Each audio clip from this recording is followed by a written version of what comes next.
right? Call Halalium La Yahweh Ba'asham Yahweh Shai Ba'asham Harakakwadash.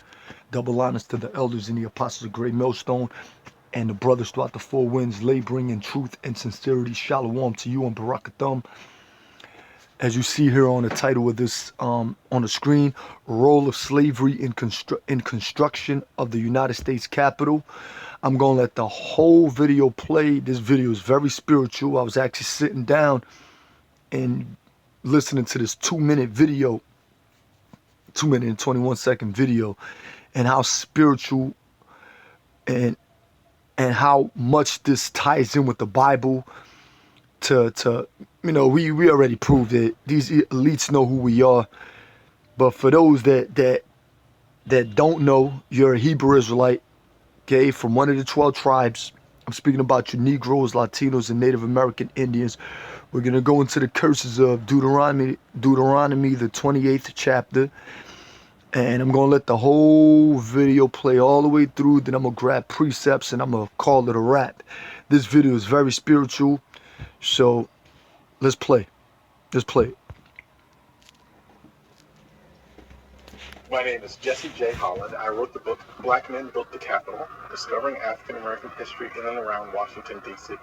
One of the things that I found was that actual African American slaves were used in the construction of the U.S. Capitol and the White House. Out of just about the 600 or so people who worked on the Capitol, maybe about 400 were African American slaves. So they would bring in all these slaves from these plantations around Washington, D.C. And the area where Barack Obama is going to take his oath of office, right in front of that, there will be hundreds of thousands of people sitting in chairs. That area used to be a tent city for these slaves and workers. On Inauguration Day, that area would be filled with dignitaries, it would be filled with politicians. But on that land where they're sitting, African American slaves actually used to live while they worked on the Capitol. The Statue of Freedom was created by an American art student named Thomas Crawford. He actually won the competition to decide which statue would crown the Capitol. He put together a statue of a woman, and on top of the statue, he put a liberty cap, which is a small hat. The person in charge of the Capitol construction vetoed the whole project. The person in charge was Jefferson Davis. And when he saw the picture of the Statue of Freedom, he noticed the cap that was on top of the statue. And being a student of Roman history, Jefferson Davis knew that the only people in Roman history who wore liberty caps were freed slaves. Well, Jefferson Oh Davis, who man. goes on to be the president of the Confederacy, says there's no way he's going to allow them to put a statue of a freed slave on top of the Capitol. So he tells Thomas Crawford that you either change the statue or we're going to give the commission to someone else. Now, like I said, Crawford was an art student. Art students always need money. So instead of changing the statue, what Thomas Crawford did was he took the liberty cap off and he put an American Eagle helmet on. So most people look at the Statue of Freedom now and they think this is a statue of an American Indian on top of the Capitol. No, it's not. It's actually a statue of a freed slave with an American Eagle helmet on top. Wow. So you heard that, right? He mentioned the Romans. He mentioned the eagles. He mentioned slaves. So let's grab scriptures. Let's go into Deuteronomy 28. And these, the Most High is going into a prophecy that would befall the Israelites, that if we have broke the law, statutes, commandments, and not followed his ways, that a great evil will befall his people, which sure enough it did. As you can see in the news, you got rappers getting gunned down, the stars of heaven falling from the, that's dealing with the Israelites. You got your eyes to be evil towards each other. That's in the curses, Israelite against Israelite. You niggas hate each other. Oh man, and the list goes on. We could go for days with these curses. But this would befall us if we was to break the law, statutes, commandments. We went on cargo slave ships here to the Americas. We served chattel slavery, getting treated like cattle, being sold like cattle, being put on auction blocks. Until this day, you can see it. It's so too relevant, man, to not speak about. So this Deuteronomy chapter 28, and I'm going to start at verse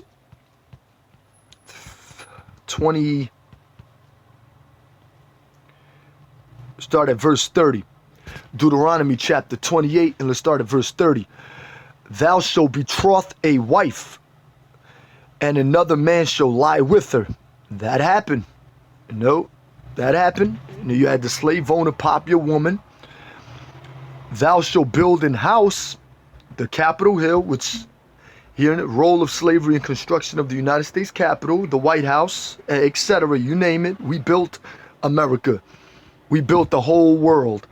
Thou shalt betroth a wife, and another man shall lie with her. Thou shalt build an house, and thou shalt not dwell therein. We built the White House. We built Capitol Hill. You don't see us in there. Barack Obama is not a Israelite. He goes, if you want to claim that Barack Obama is a Negro, that's not true. He's a Hamite, and his father's a Cushite or a Canaanite, one of those Hamite tribes, but he's African. He's not of our people.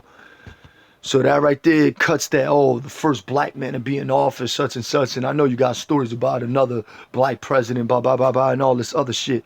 But that's not the case. Thou shalt build an house, and thou shalt not dwell therein. As you can see, we built America, and we're the outcasts. We've been tossed, not outcasts. We've been tossed out of society, so to speak. We've been thrown out there in the streets.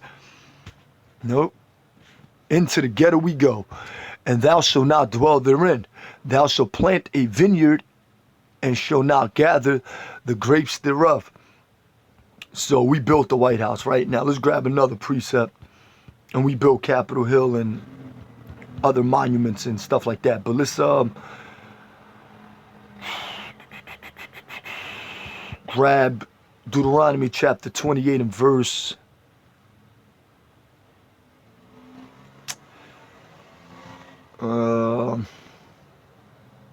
49. The Lord shall bring a nation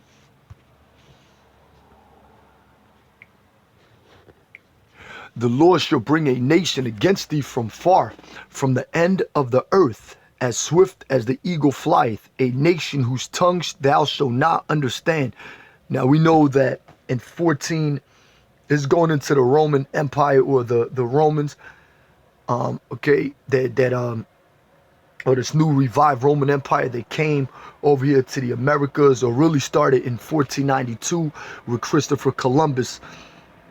And when they conquered the Northern Kingdom, then you know the transatlantic slave trade happened about roughly 200 and something years after that, or a little before that, 100 and something years or whatever it was, 1619. But when these devils first came against the Israelites, it was when during the time of the Renaissance period, the rebirth of Esau, Edom, when they came at the Northern Kingdom first, and they came at the Southern Kingdom after, which is symbolic. It's so spiritual, because back in the ancient world, the Northern Kingdom was taken down in 722 by the Assyrians, Salmanassar V, Sargon II, Tiglath-Pileser III, whatever, the Assyrian heathen nations, or the heathen nation that took us down at that time.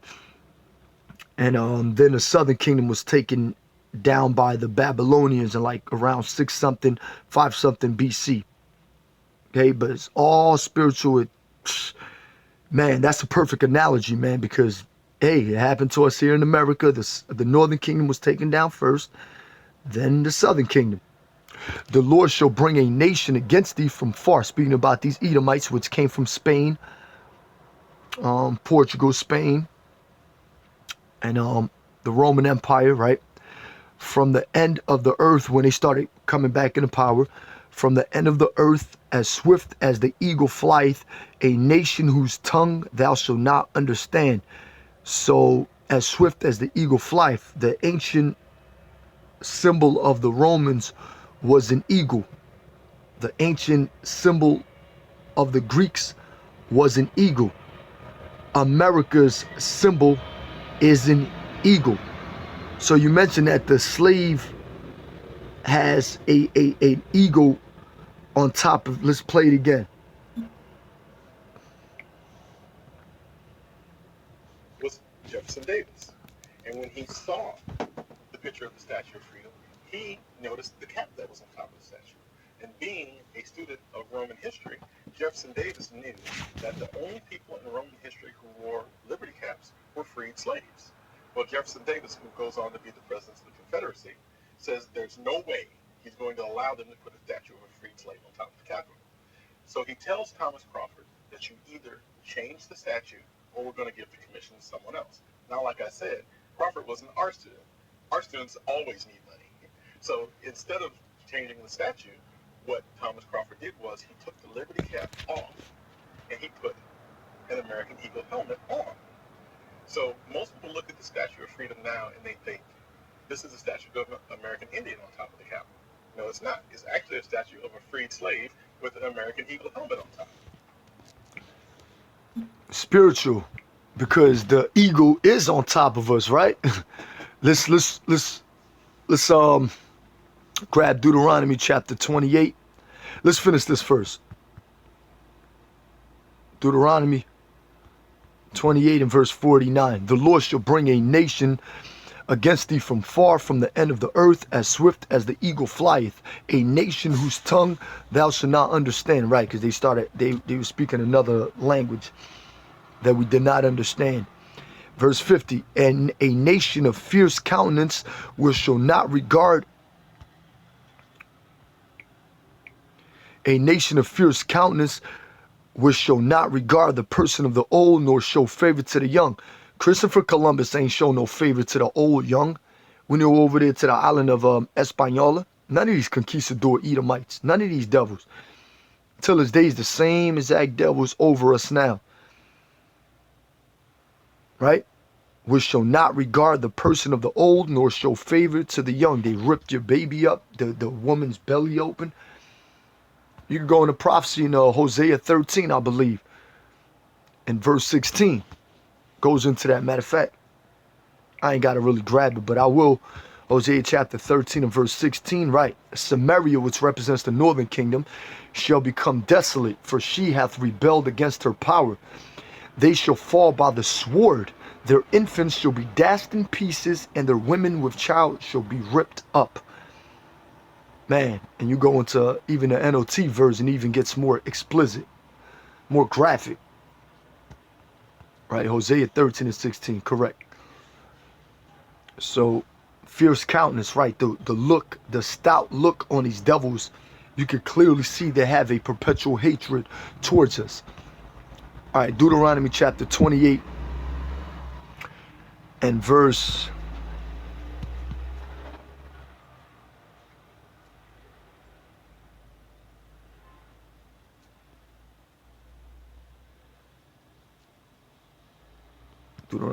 28.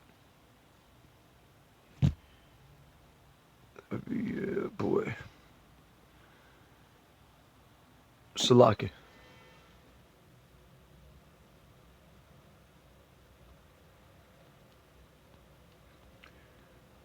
This is mighty.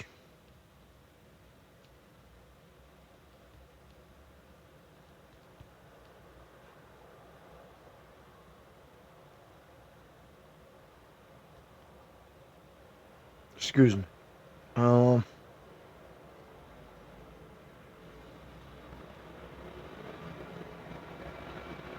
This is a curse, man. Yep, he shall lend unto thee. Where does it say that? Damn, I'm over here slipping. Hold on.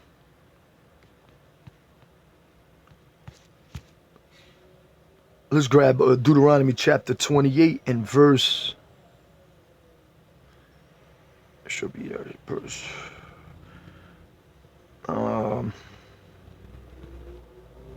13. And the Lord shall make thee the head and not the tail. That's if the Lord, if we used to not go off. But right now we're the tail and they're the head. And the Lord shall make thee the head and not the tail, and thou shalt be above only, and thou shalt not be beneath.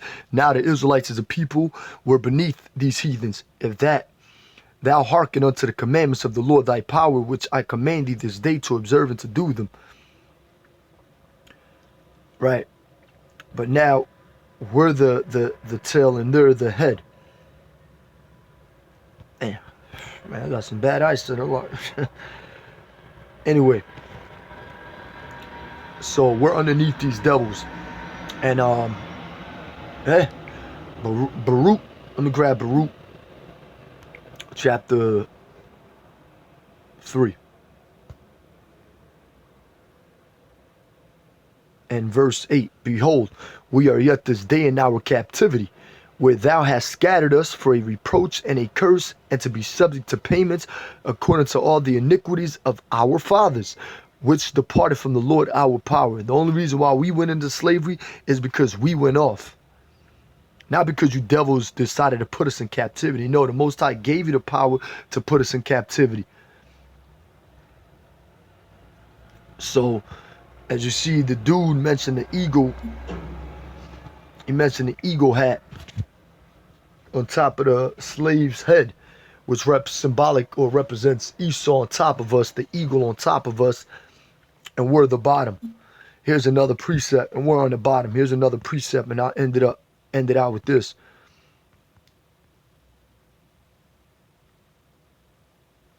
Ecclesiastes chapter 10, and let's start at verse 7. I'm going to read verse 7. I have seen servants upon horses and princes walking as servants upon the earth. Now these servants should be Esau, Edom, which nowadays they're not. They're over us. They're supposed to be our servants, which they will be in the kingdom, but now we're their servants. Right? You go to the Theodore Roosevelt Monument in Central Park West. Yep, it's on Central Park West.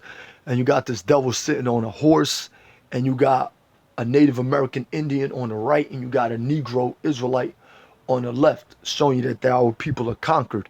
And princes walking as servants upon a horse, upon the earth.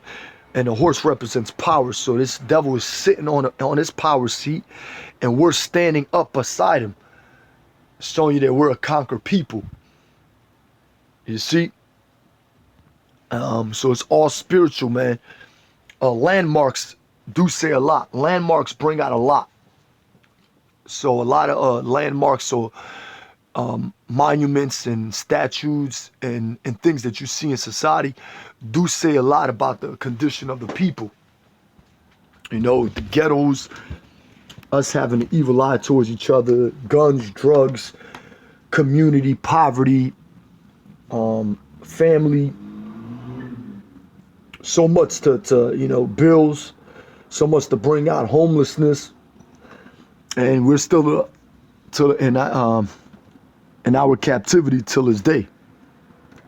You know, we're still in our captivity till this day, and these devils refuse to let us go.